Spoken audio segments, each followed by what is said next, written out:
चलिए आज हम बात करेंगे दो असमान आवेशों से बने निकाय का उदासीन बिंदु। ठीक है, कल जो हमने बात किया था दो समान आवेशों से बने निकाय का उदासीन बिंदु, आज वही होगा लेकिन दोनों आवेश क्या होंगे, असमान होंगे। मतलब एक धन आवेश होगा और एक ऋण आवेश होगा। कल आपने देखा दोनों आवेश समान नेचर के थे, धन आवेश थे, तो उनके बीच में हमने उदासीन बिंदु निकाला था। ठीक है, आज जब बात करेंगे तो दो असमान आवेशों से बने निकाय का उदासीन बिंदु। तो देखिए, मान लीजिए हमारे पास दो असमान आवेश हैं, ध्यान देना, वो एक आवेश ये है, ठीक है, एक आवेश ये है जिस पर Q1 कूलाम का धन आवेश है और एक आवेश ये है, ठीक है, एक आवेश ये है जिस पर Q2 कूलाम का ऋण आवेश है। ठीक है, दोनों आवेश एक दूसरे से कितनी दूरी पर है, r दूरी पर। ये द्विध्रुव नहीं है, ये दो असमान आवेशों से बना एक निकाय है। इसका उदासीन बिंदु हम ज्ञात करेंगे। तो देखिए, जब भी कोई निकाय दो असमान आवेशों से बनेगा तो उसका उदासीन बिंदु जो होगा वो कभी भी इन आवेशों के बीच में नहीं होगा। उसका उदासीन बिंदु कभी भी इन आवेशों के बीच में नहीं होगा। वह उदासीन बिंदु इन आवेशों के बाहर होगा, इन दोनों आवेशों को मिलाने वाली रेखा पर ही होगा, लेकिन दोनों आवेशों के बाहर होगा। ठीक है, ध्यान रखिएगा, अगर कोई निकाय दो असमान आवेशों से मिलकर बना है तो उसका उदासीन बिंदु दोनों आवेशों को मिलाने वाली रेखा पर आवेशों से क्या होगा, बाहर होगा। ठीक, और कल का जो क्लास था उसमें हम लोग देखे थे कि यदि कोई निकाय दो समान आवेशों से बना हो तो उसका उदासीन बिंदु दोनों आवेशों को मिलाने वाली रेखा पर दोनों आवेशों के बीच में था। ठीक है, और ये कहाँ होगा, दोनों आवेशों को मिलाने वाली रेखा पर होगा, लेकिन दोनों आवेशों से बाहर। अब बाहर किधर होगा, Q1 की ओर होगा या Q2 की ओर होगा। तो जो आवेश कम परिमाण का होगा उसी की ओर होगा, लेकिन बाहर होगा। मान लें अगर यहाँ पर हम ये मान लें कि जो Q1 है वो Q2 से परिमाण में क्या है, कम है। Q2 से परिमाण में क्या है, तो उदासीन बिंदु किधर होगा, Q1 की ओर बाहर होगा। यानी यही लाइन जो है ऐसे आगे बढ़ाएंगे तो इसी लाइन पर Q1 की ओर बाहर होगा, इधर कहीं होगा। अगर ये कम परिमाण का होता इससे तो इसके ओर होता बाहर। ठीक है, तो ये ध्यान रखिएगा। तो ये मान लीजिए हम इसको मान लें क्या, उदासीन बिंदु C है, क्या है, C है। ठीक है, तो अगर Q1 से C की दूरी, अगर हम मान लें कि Q1 से C की दूरी, ये दूरी अगर हम x मान लें कि Q1 से C की दूरी कितनी है, तो आप बताएं Q2 से C की दूरी कितनी है, r - x होगा। बोलो क्या हो, देखो भाई इतनी दूरी r है तो हाई दूरी क्या हो जाएगी, x हो जाएगा ना।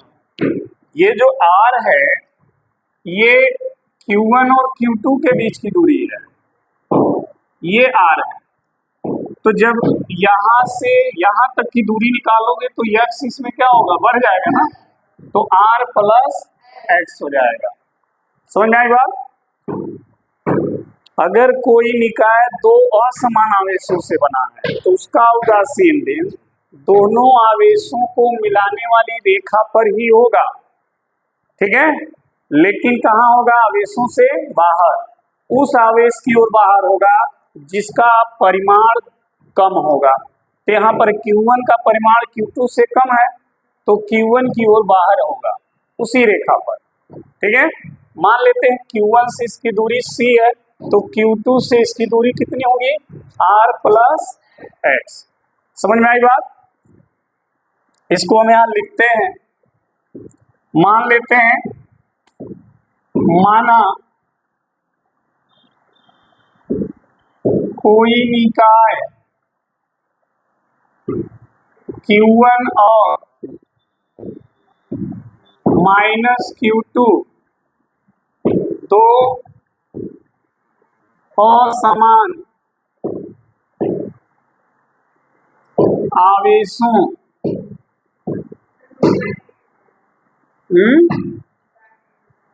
क्या चीज? माना कोई निकाय, छूट गया होगा, माना कोई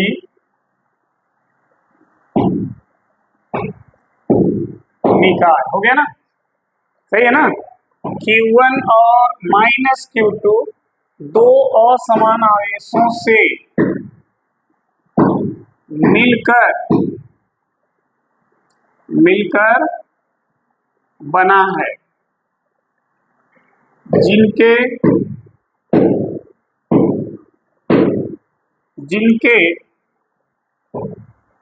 बीच की दूरी क्या है? आर है। समझ आई बात? हमने मान लिया कि कोई निकाय है, दो असमान आवेशों से मिलकर बना है और उन आवेशों के बीच की दूरी क्या है? आर है। ठीक है, जहां Q1 लेस देन Q2, जहां Q1 का परिमाण Q2 से क्या है? छोटा है, तो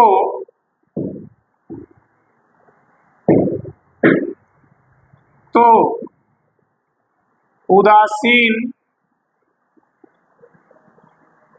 बिंदु C Q1 की ओर ठीक है, की ओर Q1 और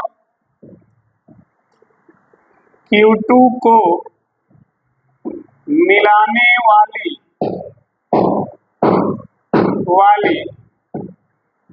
रेखा पर बाहर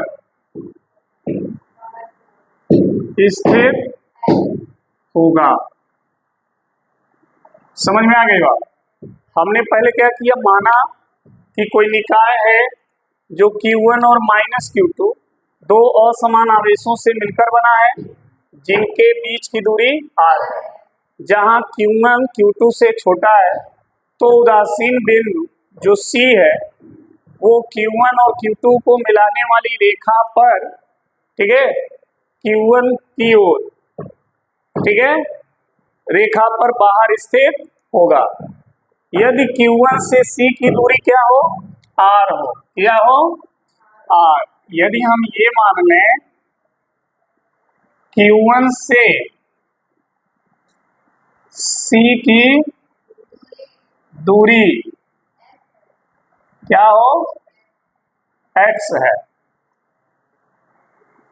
तो Q2 से C की दूरी कितनी हो जाएगी? R प्लस एक्स होगा।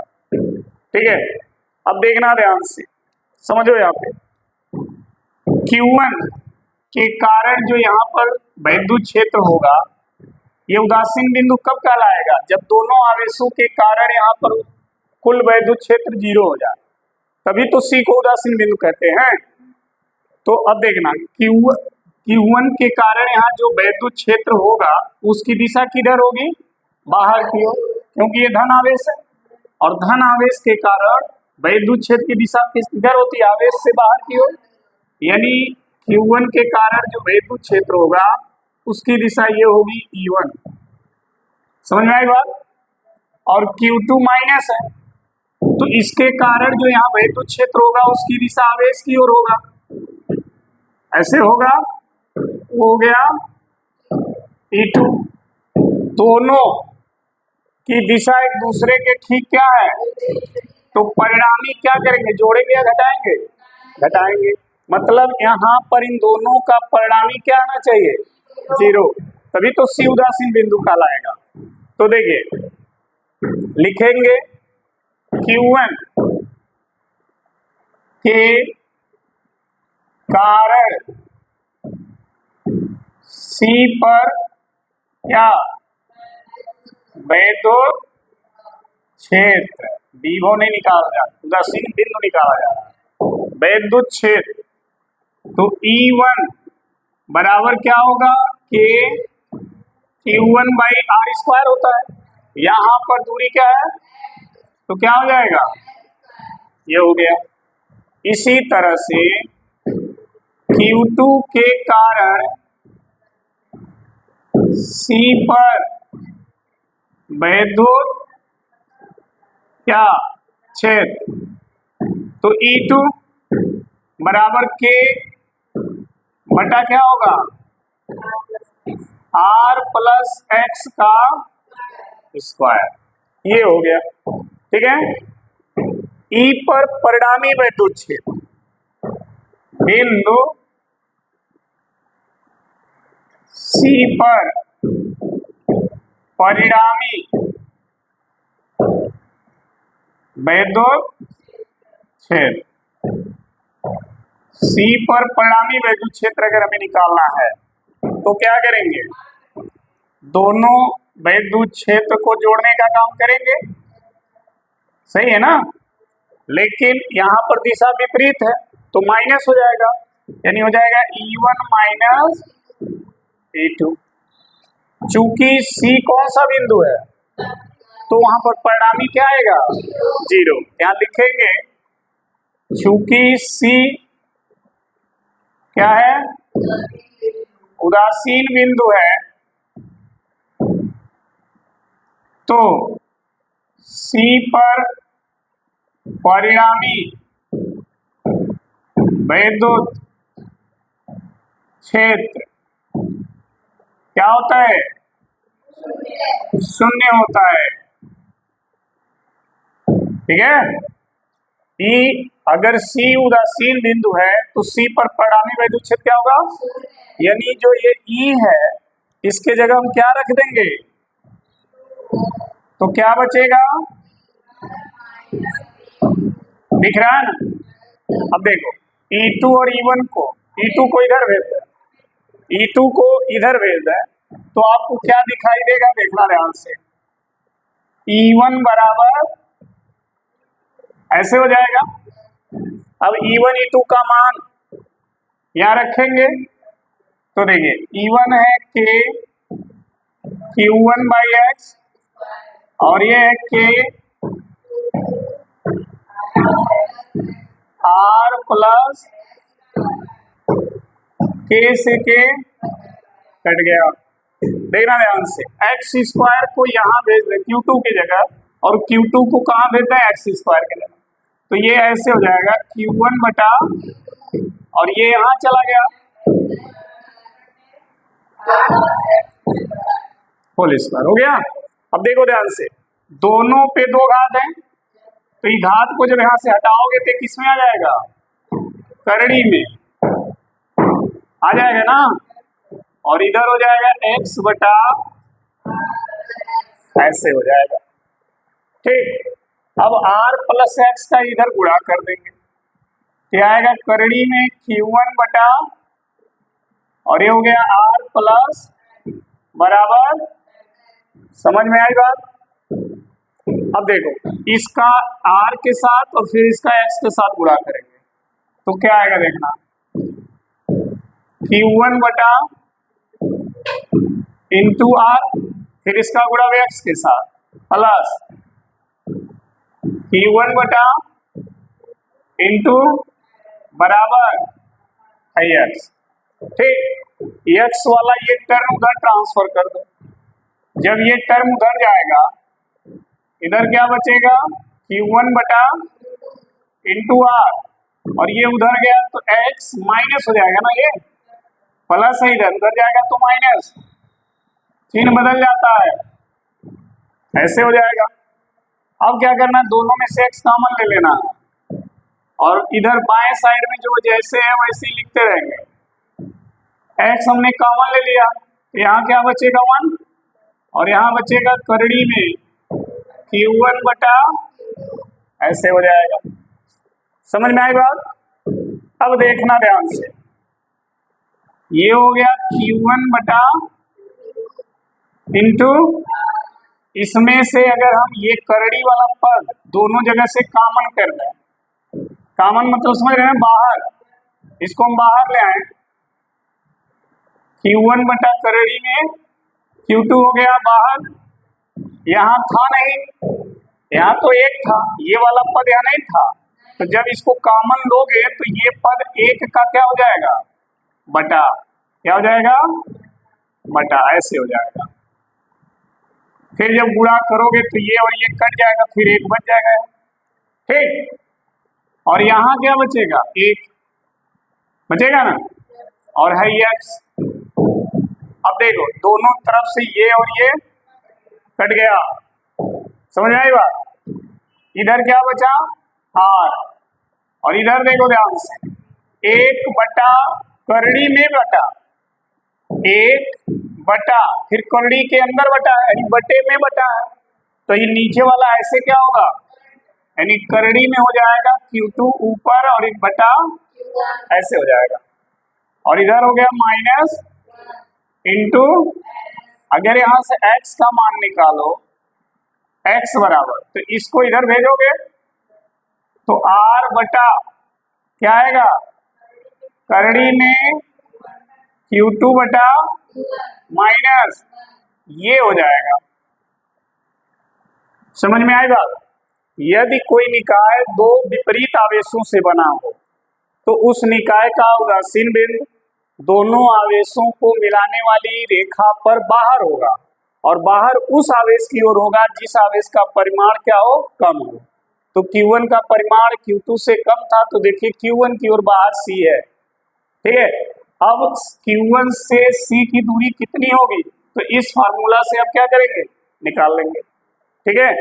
अगर x का मान निकल गया और पूछा जाए Q2 से C की दूरी, तो R में x का मान क्या करोगे, जोड़ दोगे, तो आपको Q2 से C की भी दूरी मिल जाएगी।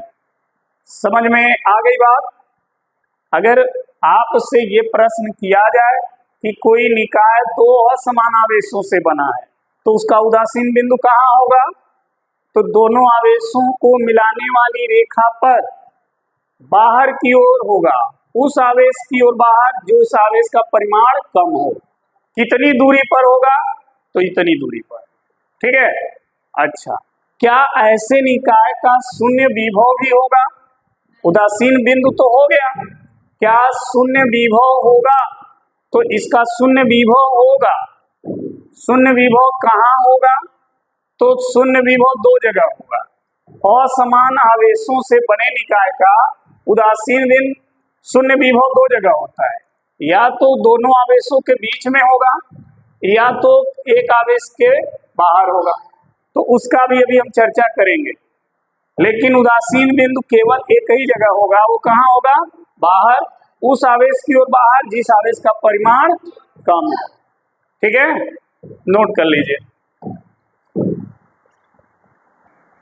चलिए अब शून्य विभव को देखिए।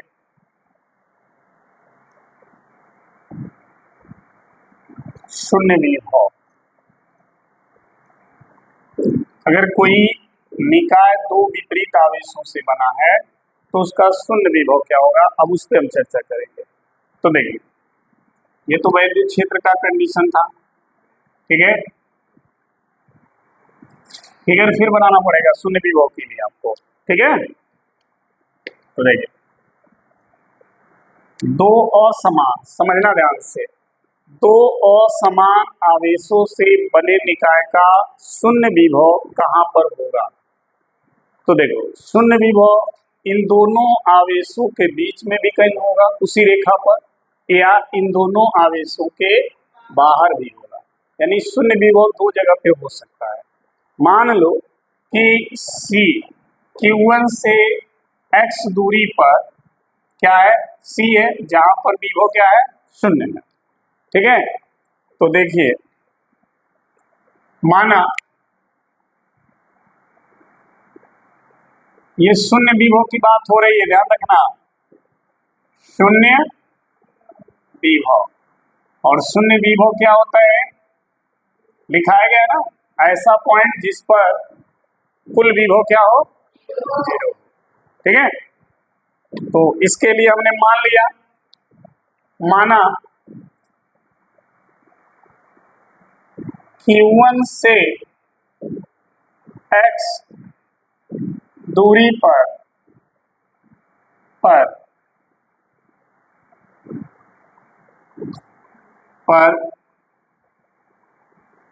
बिंदु C पर विभव क्या है, शून्य है, पर परिणामी विभव, पर परिणामी विभव क्या है, शून्य है। हमने मान लिया कि Q1 से x दूरी पर बिंदु C पर परिणामी विभव क्या है, शून्य है। परिणामी विभव शून्य का मतलब क्या होता है समझना, जैसे Q1 के कारण C पर विभव, Q1 के कारण C पर जो विभव आएगा वो V1, और Q2 के कारण जो C पर विभव आएगा वो, दोनों का कुल विभव यहाँ क्या होना चाहिए, जीरो। सही है, तो देखिएगा Q1 के कारण C पर विभव, ठीक, तो Q1 के कारण अगर C पर विभव निकाला जाए तो किस, इधर वाला आवेश देखिए, केवल इसको और इसको देखिए, उधर छोड़ दीजिए, तो ये कैसे दिखेगा, एक बिंदु आवेश के कारण इस बिंदु पर विभव। अब फार्मूला क्या होता है, K/Q/R, यही होता है ना, तो V1 बराबर हो जाएगा K/R की जगह x हो गया। ठीक, इसी तरह से Q2 के कारण C पर विभव, Q2 के कारण C पर विभव, ठीक, तो क्या हो जाएगा, V2 equal to K by R plus x. अच्छा देखो Q2 कौन सा आवेश है, निगेटिव, तो विभव निगेटिव होगा।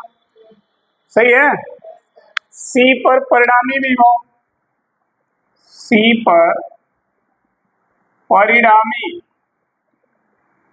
क्या विभव, तो परिणामी विभव क्या होता है, V बराबर V1 प्लस, यही होता है, तो C पर परिणामी विभव क्या होना चाहिए, तो यहाँ पर ये शून्य हो गया, और V1 का मान K Q1 by plus V2 का मान माइनस है, तो माइनस हो गया K Q2 बाई ए।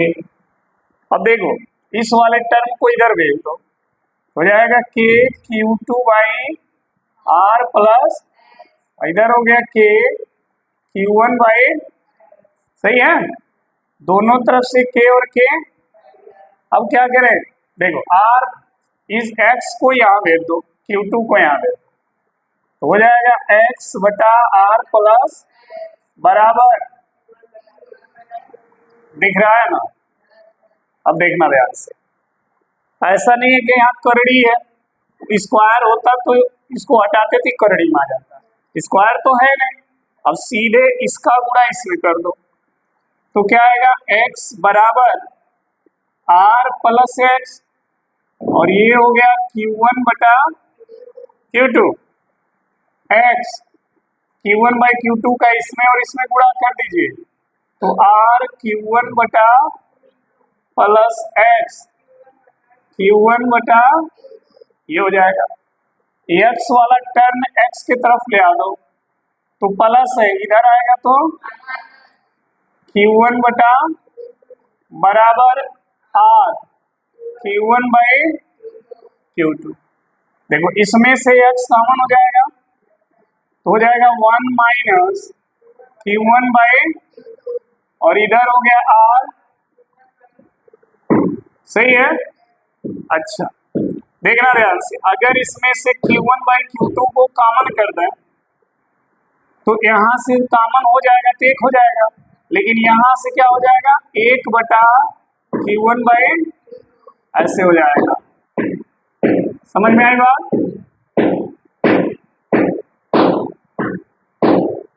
सही है ना।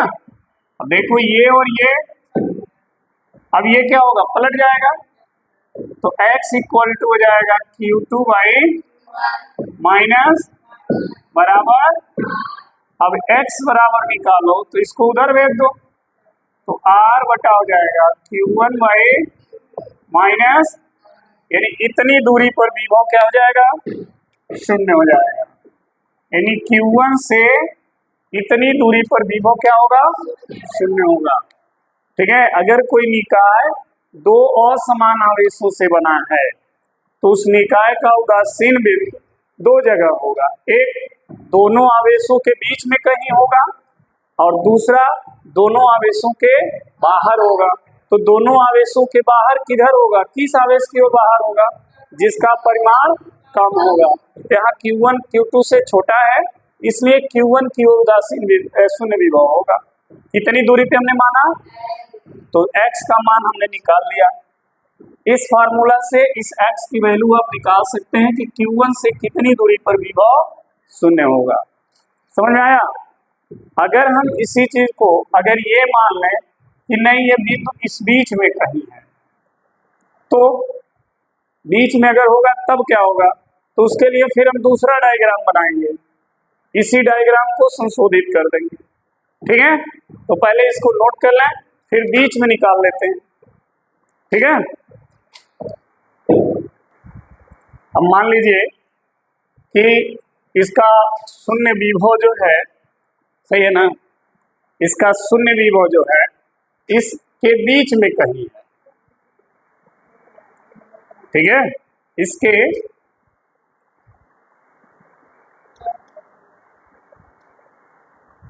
इसके बीच में कहीं है, तो फिर इस C को इसके बीच में लाएंगे, ये सब हटा दें। ठीक है।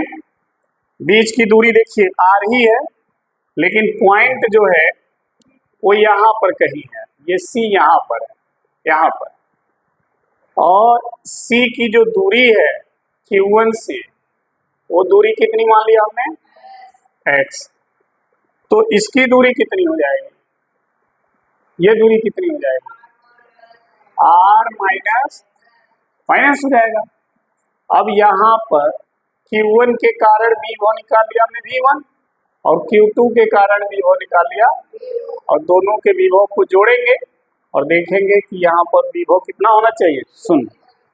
देखिए अब यहाँ पर सब कुछ वही है, कुछ करना नहीं है, करना जो है वो देखिए Q1 के कारण C पर विभव, Q2 के कारण C पर विभव दूरी हो गई। पूरा ऐसे लिखते आइए, बस कुछ ना करिए। यहाँ पर क्या करिए, फिर यहाँ पर बस जो प्लस था उसको क्या कर देना है, बस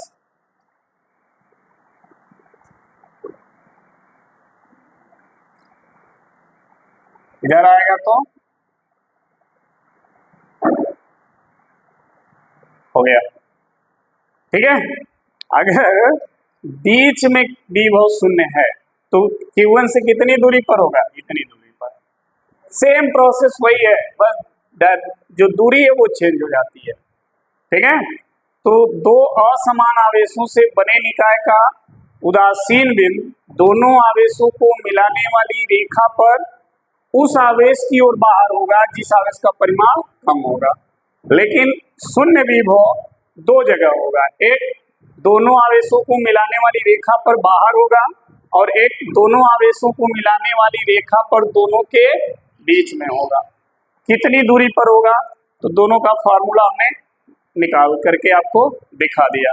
ठीक है। तो आई होप आपको आज का क्लास समझ में आ गया होगा। धन्यवाद।